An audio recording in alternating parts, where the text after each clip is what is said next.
Nice. We're Let's loading. go. And we are live, so I can fire up this fucking joint. Now, one of these days, Blaine, on this show, I might Yes. tell people which dispensary I buy my weed from, but until one of them pays me to Dude, you do can't it, do that because then people will be trying to catch you off guard, trying to get the general meet and greets and stuff, bro. Dude, they got to come to me for that. That's $5 a picture. Come on now. oh, fact, absolutely. I'll absolutely be charging people for picture. I probably won't Yeah, get any money for it, but you know. it's okay. I'll still be like Anyway, the manager. so of course I am the general. This is Sundays with the General. I got Just Easy TV or Jet from the Bottom Fraggers Hello. podcast and the BCMG stream team with me. What's up, brother? Not much, man. Honestly, I'm gonna be real with you. Woke up, I think, probably about like 20 minutes ago. Started to freak out a little bit because the sun was super out, and I was like, "Damn, I missed the show." Steve's gonna be upset about that one. And I looked at my phone; it was 11:20. I was like, "Great, let's go, perfect timing." Yeah, dude, the sun was like But super out here like an hour ago, and I went in to eat breakfast, and I came out and the sun's kind of gone. wow, Yeah, a little bit of a backfire on that.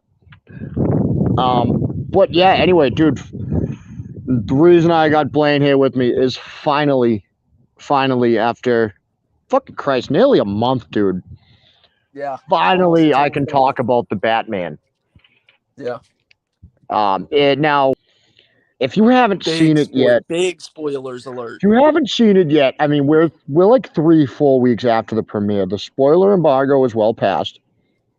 Yeah, There's no yeah. No, excuses at this point. yeah, the time limit on you being able to watch the movie and avoid spoilers is way past its due. It's usually a week. I usually give it a week, especially on Twitter. It's a week. Yeah, it's But a week on Twitter is the rule. So exactly. So I think that's how it should be everywhere. But some people don't agree with that. Cool. I'll wait a couple extra weeks to talk about one of probably the best DC movies we've ever seen. If I'm gonna be yeah, 100% honest with you, I mean, like that I was mean, fucking killer. it's up there. So before we get into the full review, people who watched me last year, Blaine, do you remember how I do my ratings on movie reviews? I don't do stars. Yeah, I do the puff system. Five yeah, puffs is the worst. One puff is the best. yeah. And stamp of approval is over the one puff. Yeah. So that's just so we're all on the Okay. same team here. There's no stars. There's puffs. Yeah, no stars, guys, just puffs. So whenever we're talking about the movie, however many puffs you see Mr. General take from that fat ass finger he's got right there, that'll tell you what he thinks of the movie. So just make sure you're paying close attention, guys. This is a detailed, attention to detail Exactly. podcast. It, exactly. I stopped by a dispensary right before I walked into the theater and fucking faced a fucking gram of white nightmare to the face. That's hilarious. And then I was chewing on edibles during the movie because it was 3 hours long. So like I had to stay Yeah, high. I mean, yeah, bro. but first of like this is the best Gotham has looked. I think in live 100%, action, this is the best Gotham has looked. I like the 100%. Nolan movies, and I thought Nolan did a great job of making it like a big, sprawling city, like making it epic. You know what I mean? But Yeah, at the same time, it was basically just like Chicago. yeah, That wasn't really Gotham City. This was Gotham all the way. This yeah. looked and felt like Gotham. I don't. Matt Reeves has said he wants to make the city like a character of its own, Yeah. I and I read a few I can things that see. Matt Reeves has. Yeah, I easily think it's the best Gotham City we've seen. The colors for such a like honestly, if we're gonna be real, the Batman, 2022, the Batman was a more darker, grittier kind of Batman story we've had. I'm not gonna say it's the darkest and grittiest we've ever had, but it was leaning more towards the definitely the Dark Knight side of things. You could definitely tell that. Um, And with the way Gotham looked, how it was just so dark, but it sometimes whenever anything good would happen, it would pan over to Gotham Central and it would show all the big screens like it looks like Times Square, and everything would just be super bright and colorful at one of the worst points of the movie when, say the commissioner died or the mayor died, like, I mean, it would show awful scenes like that of tragedies, and then it would go back into the heart of Gotham and show just how bright and beautiful the place is while it's still just one of the darkest places probably in America. Yeah, yeah, and I mean, it felt like seeing it. One of the things that I liked knowing about this movie going into it was the idea that these characters were pre-existing. It wasn't just like that. Batman was just popping up, and this villain was just popping up. Everyone was here, and Year two. It was a year two yeah, Batman. yeah, it was year two. It felt like, first of all, since you said year two, it's Frank Miller. Year one and year two, it felt like Frank Miller's Batman. Yeah. This felt like for this. I'm not saying it's exactly Frank Miller's year one and year two, because obviously it's not. But the way he It has some fought, similarities for sure. the way he fought, the way he acted, Mm-hmm. that felt like the darker, more fucked up version of Batman that Yeah. Frank Miller did. Yep. Which Frank Miller was obviously great as Batman. I like seeing them borrow from him. But having everyone there, like they really did such a good job too. Like, all the scenes at the Iceberg Lounge, like with Catwoman putting those the contact lenses in. Yeah. Which, first of all, this is Detective Batman, which the first time we have actually seen Detective Batman at work in a live action movie. We've never actually seen Batman go out trying to solve a case and be a detective. And wow, you're fucking right, bro. Holy shit. I haven't even thought about that, bro. we've really never seen that. He's the world's greatest detective. None of the live action movies have ever done that. He always knows who his villain is. You know what I mean? It's always just, okay, he's here. Figure out what he's up to next. It's not solving a case, like doing a whole investigation, sending someone like undercover into a place with these cameras on. He's like, what a great Batman scene it was where he didn't even fight anybody. Yeah. And he wasn't even like in the action of the scene. He was just observing. You know what I mean? Like, he was really just observing Catwoman in that scene. Hey, Steve, unplug your headphones and plug them back in real quick, bub. I think I might be getting a little bit of echo from your mic or something. No, I can hear a little bit of static on your end.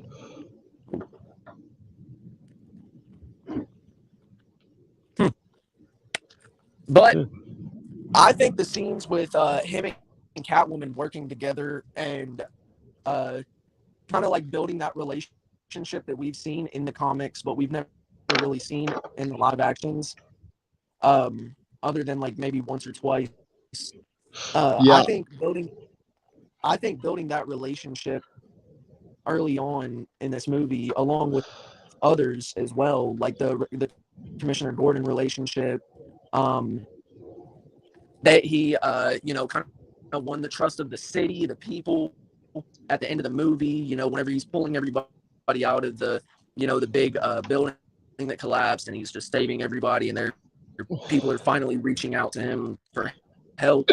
It kind of like, I thought honestly that was kind of poetic, how throughout the whole movie he was portrayed as the bad guy by everybody, because I mean no one knew who he was. They just knew he was the Batman, vengeance, darkness, and then at the end of the movie, people are watching him risk his life to save theirs, and people are realizing that he doesn't care about anything but the city and us.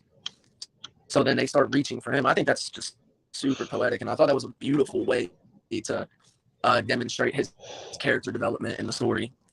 Yeah, it was like you said. It's a great way to develop the character, because it was Batman coming into his own as Batman. It was like you said, it's year 2. This is supposed to be a young Batman and a young Bruce Wayne who's like, because obviously in the movie he hasn't figured out the charitable side and philanthropy side of things like Bruce Wayne is famous for. He hasn't figured out being Playboy Bruce as his alter ego.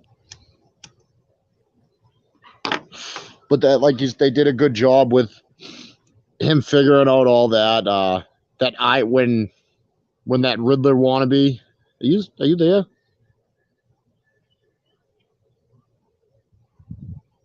Okay, we're gonna kick out one Blaine and add the real Blaine. Okay. There we go. I just got rid of that wannabe Jet right there. But yeah, it was he came along as the character of Batman. Like the look on his face when that Riddler wannabe says, "I am vengeance," and he realizes like maybe he's going about his whole act like the wrong way a little bit. Yeah. Like too dark with it. Like that was awesome. Now, Robert Pattinson. People ripped on this. They were very critical of him. Me and you had the conversation. I had sold myself that he could do this role off seeing the Rover. Heath, sorry to interrupt you, Bub, but I don't want the playback audio to sound like this. Unmute or mute and then unmute your mic. I don't know if it's mine or if it's yours or if it's my Wi-Fi or what, but it's kind of like super staticky and echoing. Yeah, it is. Let me. Do we still got static? No, now I can't hear you. Yo. Hello? Yo, you still got static? I just pulled out all my headphones. Anything, I'll go without it. Okay. All right. That's weird. Yeah, that sounds actually pretty good. It just sounded wicked staticky on your end again. Sound a bit. But yeah, so I thought Pattinson did great in the role. I thought he nailed it. I thought he did. The whole cast was lights out. Colin Farrell as the Penguin. What? All right, I gotta put the headphones back because I could not understand. He absolutely killed it. Colin Farrell absolutely killed it as the Penguin. Crazy. Dan, I think I forgot his real name. The Riddler though. Awesome. Paul Dano. Did so well. Yes, he done amazing. Dude, John Turturro as Carmine Falcone was lights out. Turturro stole the show in a movie that was just perfectly cast all the way around. And he's gone. Yeah, this is going great.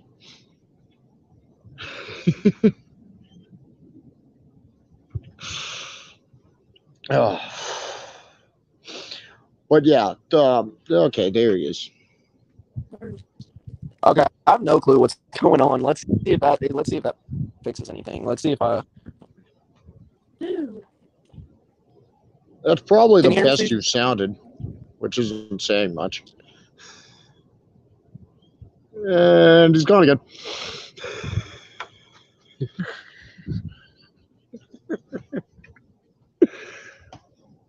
Hang on, buddy.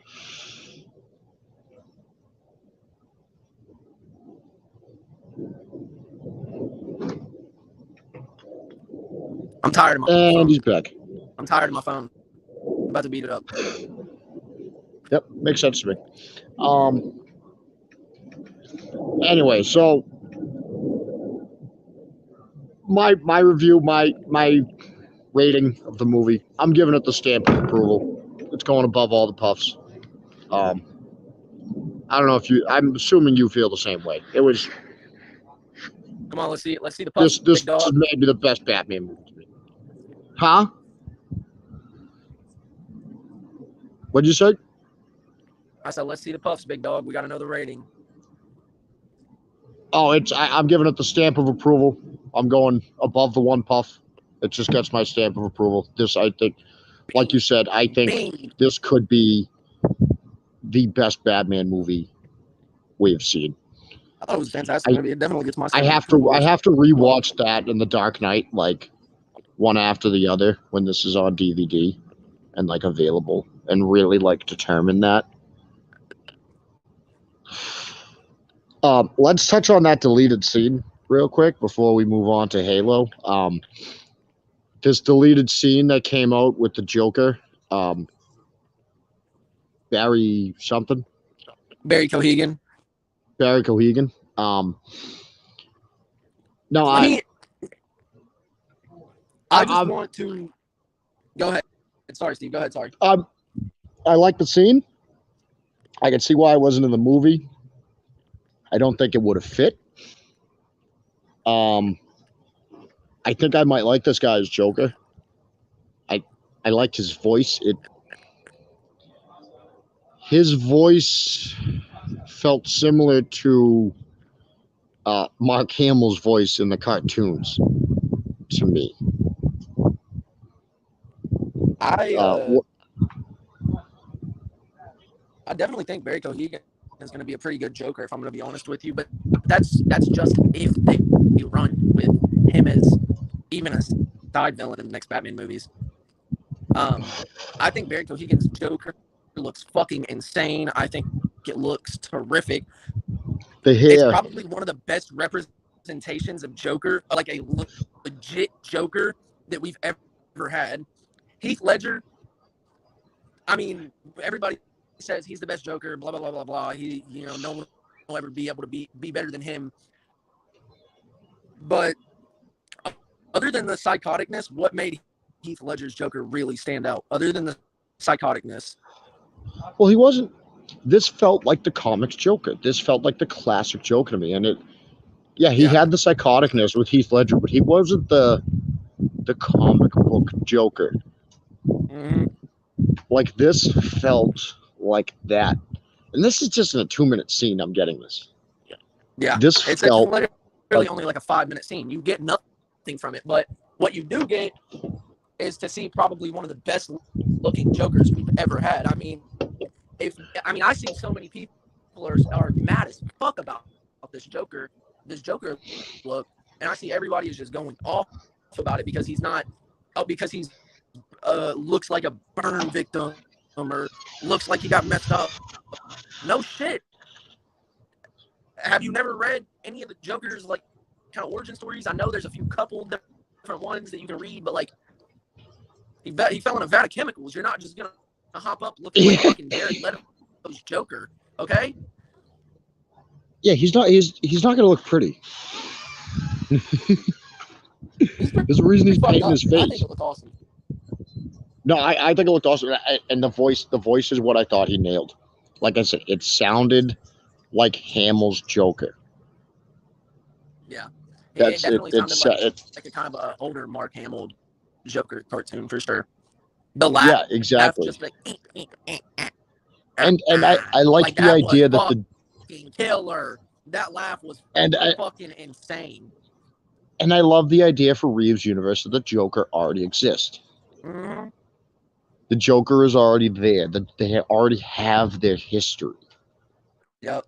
They already now they're just adding to the history. They're not meeting each other for the first time now when we see them face off. And in the deleted scene, if you're listening close enough, because they kind of muffled the Joker's voice all the way up until the very end of it, just so you kind of get that big reveal at the end of that footage. But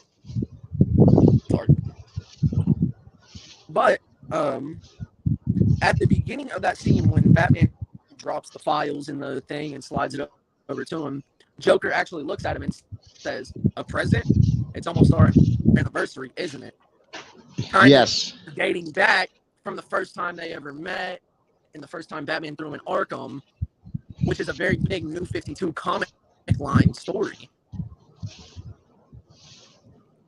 I think the Joker could definitely be the best Joker villain. I think this Joker and Matt Reeves could easily make this the best Joker villain we've ever seen. Just because Matt Reeves has kind of like that fucked up idea of the Batman anyway, and kind of like wants to make it super dark and twisted worse than the rest of them. And I mean, no disrespect to Danny DeVito when it says, but Matt Reeves just gave us already the best Penguin we've seen in a movie. Best Penguin we've seen in live action. Yeah. But with very limited use of him. So if they actually continue forward with Reeves and like using the Joker, however he's going to use it, there's a chance this could end up being like something special for comic book movies. I think they've struck gold with Matt Reeves as a director and storyboarder for these. I've also heard Matt Reeves say that he doesn't want to pursue Joker as the next villain or even a villain within any of the movies, within any of the Batman movie he makes. He said he kind of just wants to keep the Joker as a side character or like someone Batman goes to for advice or knowledge on getting inside the minds of serial killers or not murderers, because same thing, but criminals. He said that's kind of like what he wants the Joker to be. But man, I hope he changes his mind, because I'd love to see this Joker in action. Yeah, he has to do some sort of Batman and Joker fight or otherwise. Joker, it's the best looking Joker I've ever seen. I fucking stand by it, and I will die on that hill. It's a bold fucking take, but I love it. That's what I'm here for. Yeah. So let's move on to the other thing that I'm very excited to be talking about. Sure you are as well, because I know you're a Halo guy. Obviously, you stream a lot of Halo. Halo Episode 1 just came out on Paramount Plus. I liked it. This is a different way of approaching the beginning of the Halo and Master Chief story, I thought, but also, like, this is Episode 1. You have to build this world, and I thought they did a really good job at that. I don't know if you feel a similar way. Yeah, I definitely think for Episode 1, it was honestly a lot better than I thought it would be for an Episode 1. I don't, let's see, because I kind of like made a mental list last night of like the stuff I did and I didn't like about it. I don't really like how they had, I know Cortana in the video games was a person, and then they made her into a hologram or whatever, that way she could always stay with Master Chief, but that didn't look like Cortana to me. I didn't like the way Cortana looked. No, I agree on that. That's the human Cortana. She didn't have the look. I thought, okay, before I hop into anything that I didn't like about the episode, let me I'll go ahead and say this. I thought it was a great episode for what it was. Let's keep that in mind. Keywords for what it was. All it was a kind of starting point to show you where Master Chief's at right now within his career.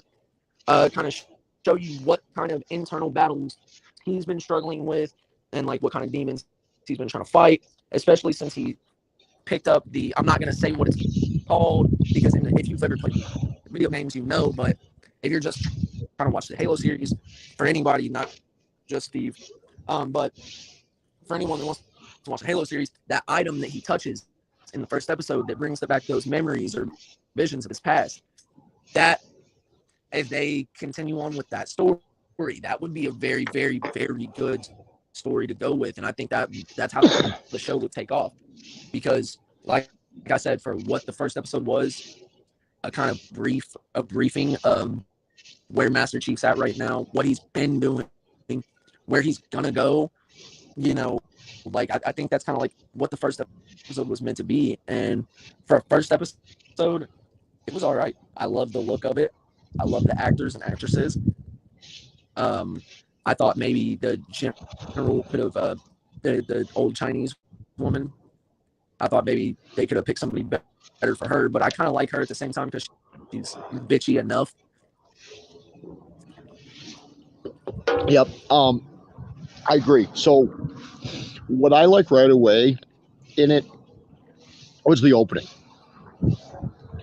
The introduction of the Covenant and the Spartans all in the same scene. You see the brutality of the Covenant. You see them looking unstoppable. And then at the same time you see the Spartans like, oh shit, yeah, they don't fuck around either. Well, like, and they do it in such a good way as like the Spartans don't actually manage to save anybody. Well, one person. Yeah, that Like, kind of fucked with me a little bit, honestly. Yeah, dude, 150 people just get wiped out like by the Covenant in the first 5 minutes. Dude, kids and shit. Yeah, I definitely didn't like the fact that the Spartans just dropped in, and I'm not, I was really, really young when I played the first couple of Halo games, but I definitely don't think that that's how they should have approached that situation in the show. I feel like they should have gave the Spartans, because of all the propaganda that they're trying to push and like say how the Spartans are such good people and weapons and good for everybody. I feel like if that was really the case, they would have dropped in and maybe lended a helping hand instead of just killing all the Covenant while the Covenant is slaying out all the other people. Maybe trying to corral all the people, get them somewhere and protect them. You know what I mean? Maybe like try to save more than just the girl that Master Chief ends up saving. Which even then, it was a decision for him that he had to make. Which I love. So I love that the UNSC was not like the good guys. I like that. That's a little. I feel like that storyline is going to get pushed to the side a little bit as the show goes on, because but yeah, so I agree with your point, but at the same time, the Spartans, like that guy said, telling the story of them, they're just killing machines. So that's kind of what I liked, that aspect of it, that they're not trying to save anybody. Like they are, but their objective isn't to get civilians out of there. It's engage the enemy. Yeah. I thought the face reveal was a little too early in the show for me. Too early. I could have gone a few more episodes without seeing his face. Did you say? I'm sorry, it's still getting a little staticky at some point. So you said that you thought the face reveal happened too early, right? Yeah, well, just too early in the show for me. I think he should have gone a few episodes where we don't see his face at all. Fucking agreed. I agree. I didn't like that. I didn't like you that. could I mean, you could I know they're trying to humanize the character. You just had a connectual moment with this girl that you just saved, and you were supposed to eliminate her, and now you don't want to. Blah blah blah bullshit. But I mean, dude, you really have to take your helmet off like one of your biggest secrets ever? Yeah, see, that was that. Like the face reveal, to me, you could have, if you're gonna reveal his face in the first season, like save that for like the last episode or something, so it can be like, the end of the season. Like I think the first episode is way too early to do a face reveal. It didn't ruin anything for me. It just too early. Yeah, to be doing that. I agree. I definitely don't think it ruined anything to do with the episode, but I definitely think it like kind of ruined a bigger point that they could have made later in the season or even Yes. later in the show. You know, like maybe Master Chief is fucking on his deathbed and he has 5 of the enemies standing over the top of him, one with an energy sword in his stomach. So he's finally just like, fuck it, I'm gonna take my helmet off for the last time. Yeah, Boom, it that's your could victory. have been more dramatic. Something cool like that. But, Now I thought, now even though we only got action in the beginning, I was impressed with the action we got for the first episode, because I haven't looked at what the budget for this was, but I think they got a good amount of money, and it looks like they did, because that's a pretty good battle sequence to do to open up the show. Yeah. Now, to me in this, the action is very important, the feel of the action scene. And I loved the feel and the look of the Master Chief in combat. I thought that was well done. It added a little bit of the first person in it real quick. He looked quick. He looked, crisp out there. And I liked the shield use. So he stands there and takes the hit, and then he while shooting at them, and he dives back down under cover, just like we all do in the games. Yeah. I definitely I think one of my favorite parts about the episode was whenever we would get the POV from inside the mask. Like, yes, holy fuck. Especially like in the camp, whenever he was running and gunning while we were POV'd inside the mask.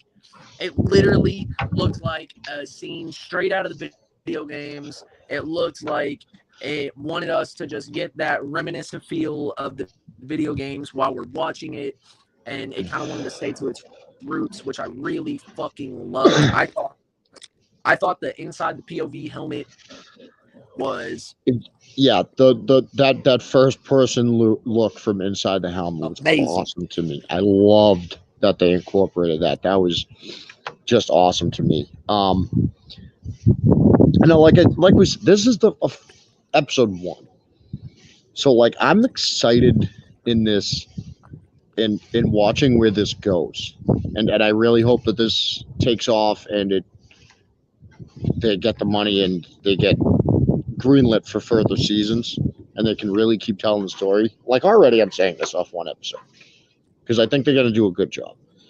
Like Reach is still there. The other Spartans are still there. Cortana's not there yet. And think about how awesome and like how good of an introduction to the Covenant we had while only seeing elites. Yeah. Think about all the other species of Covenant that they didn't show us any of. They just showed us elites. They didn't show us the Grons and the Jackals. Like they have things they can reveal. Like from still going on. From all of the Halo novels, from all of the Halo video games, all of the Halo lore, there is probably 150,000 ways they could make this show play out. I'm being serious. Like, with all the books, with all the fucking spin-off, everything to do with Halo, because Halo lore is a very big thing. Halo lore is a very, very big thing. It's a very popular thing. Yeah. I'm interested to see how they work him not being at Reach. And I wonder if it's going to have something to do with how this episode ended with him taking off from the UNSC. Yeah. If he's kind of going rogue for a little bit, maybe that's why he won't be, like, maybe that's how they'll write the story of him not being at Reach. He's going to be doing some little digging into the Covenant of his own. Like, that's kind of where I think it's going. With this girl, Quan, a little digging into both the UNSC and the Covenant. Yeah. And then... I think Reach is going to get attacked. Possibilities, honestly. Huh? I think the show can do a couple of different things, and I think it can do them very well. Just from the look of the first episode, I can tell that if they know what they're gonna do and they know what they're doing, I can tell that this might be a really, really, really good show. Yeah, I think because you have to remember, like they have to dramatize this, like a little more than the video game. We're gonna have to see Master Chief in danger. We're gonna have to see him conflicted, being more than just like, oh yeah, dude, I can take care of this. The baddest motherfucker in the galaxy, like, and Yeah. So that's where like this whole him already spinning off from the UNSC and all that. That's where I like that they're doing that already, because they have to dramatize this and make make this like more of a storyline than him just going into battle. Yeah. Like we have to remember that there might be. I know this is a Halo show. There's a chance there's going to be episodes where like there's not any combat, and like they're telling a story. You know what I mean? Yeah. I think now one of my favorite scenes.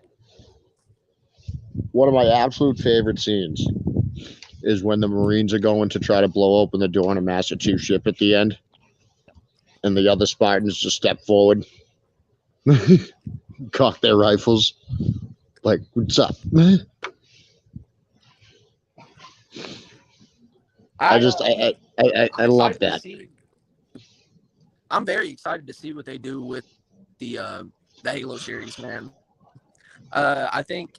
Yeah, this next episode can go so many ways. Huh? The next episode can go so many ways. Like, I have no clue what's going to happen in the next episode. Like, there's a lot of ways that this can go. Yeah, facts. There's so many different things they could do, and there's. I think that's going to kind of keep us on our toes and keep people wanting to keep watching. Is the unknown factor, the unknown what could happen. And like I said, as long as this takes off, and they keep throwing money into it, then we're gonna get something really good. Did you watch Game of Thrones? What'd you say? You watch Game of Thrones, right? Yeah, I watched Game of Thrones. Okay, so remember how in the first couple seasons, it's always like they were always kind of like, oh yeah, like here's gonna be the big battle. Big battle's gonna be here. Yeah, big battle coming up, and then like it'd be like, oh yeah, that was a big battle. You wouldn't really like see it. That was because they didn't have the money to do what they wanted to do. Now, if this takes off, like wait until they get the money to do like the Battle of Reach. Yeah, this is how good they're already looking. Do like the Battle of Reachers, if they something, bro, that would be so. Yeah, if they can really do the battle, well, they have to do the Halo story.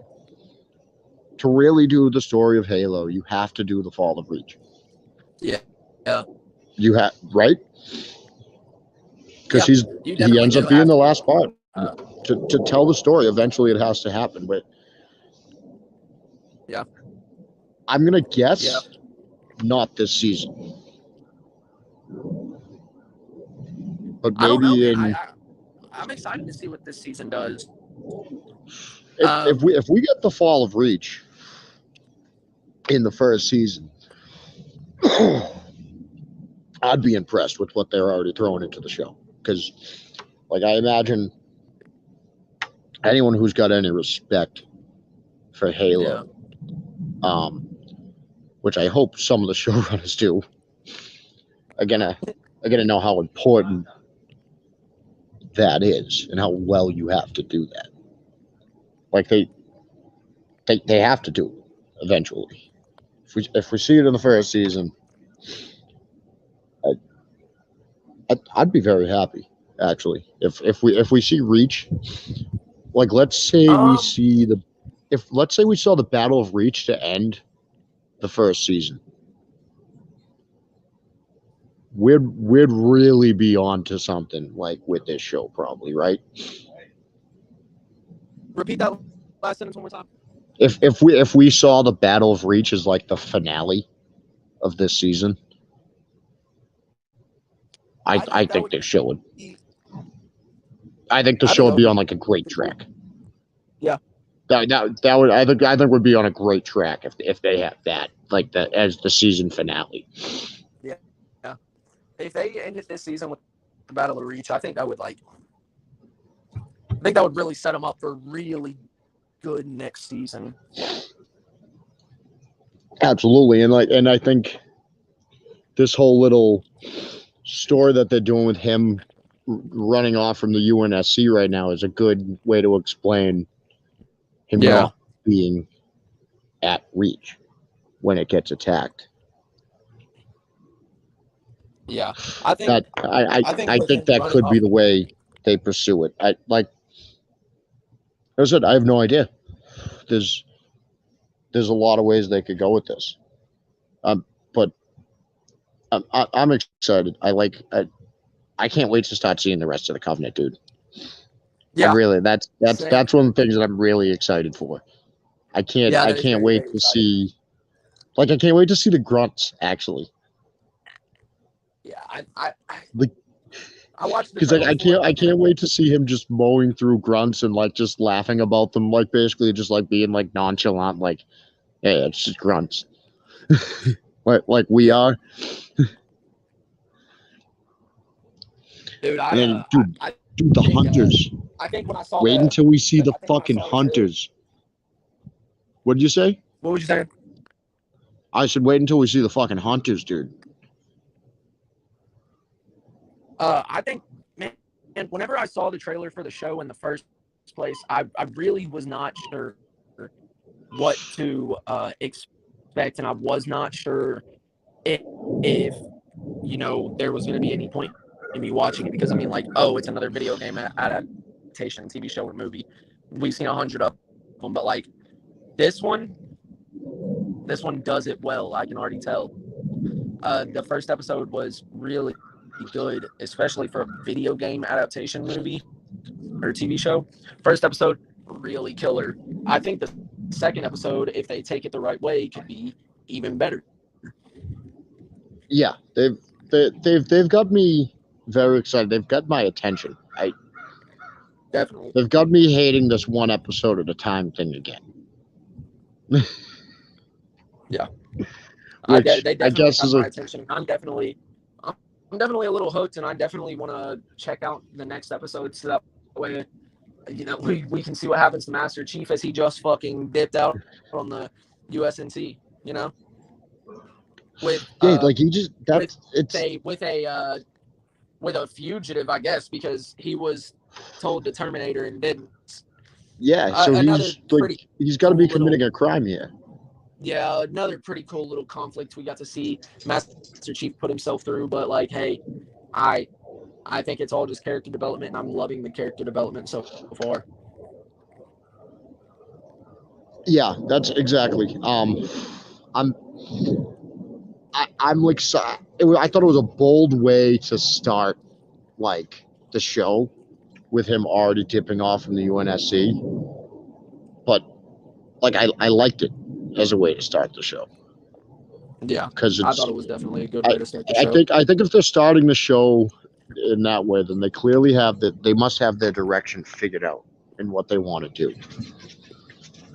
Yeah, I feel like they definitely. I feel like they definitely know like what they can bring to the table and what they want to bring to the table, and like kind of what they need to bring to the table. I guess. I mean, it's a Halo show.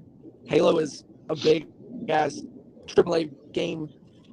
I mean, it's one of the most played games ever. I mean, it was fucking raved about in the early 2000s. I mean, if you're trying to make a actual good TV show based off of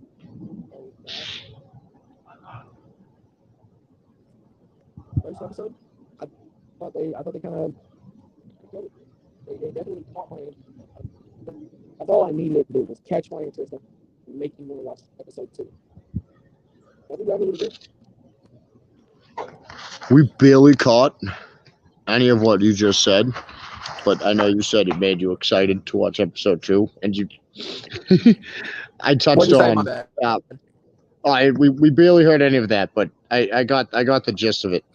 Um, so, but you said, Halo was big in the early 2000s.